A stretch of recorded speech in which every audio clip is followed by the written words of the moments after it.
Okay, so here's a few just that we can do on the table or your bed at home or even on the floor maybe. So getting socks and shoes on can be very tricky. Tightness in the hip. So if I'm tight in this hip and I have trouble getting up here, if I'm able to, I can get my leg to cross, but if I'm not yet to that point, I can put my foot on like a step stool or something so it's a little more supported, not quite in that level. Or even if I'm farther forward or even in a chair, I can put my leg kind of here just where it's like kind of leveraged on the ground. So if I'm finding it difficult to get my leg up, that's where I'm gonna have the pull down against my own hands here, or a band or a strap if you got it. Pull down and then pull back up. So your hip is driving down, and over time, you're trying to work that farther and farther to come up and across like this so you can get to here. Now for a lot of people too, tightness on the other side is gonna prevent the rotation this way. So I can actually push up here and then slowly release that down there, push up and down. And then the third thing that a lot of people don't think about is side bending or scrunching through the spine here.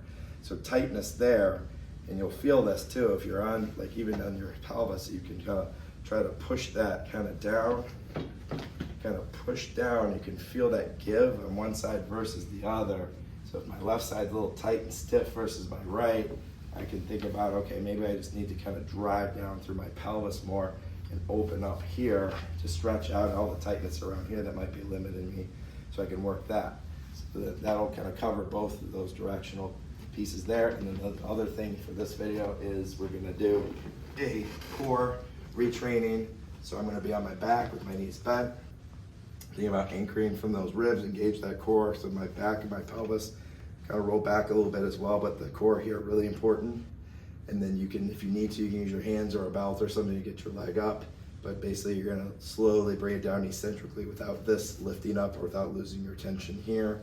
And then slowly repeating farther and farther and farther. And this is to get tightness out of the hip here and to get better coordination, strength, and use more core and less hip flexors to be able to control these movements here. But again, eccentrically lowering without this lifting up, like arching up like that, to build that ability over time.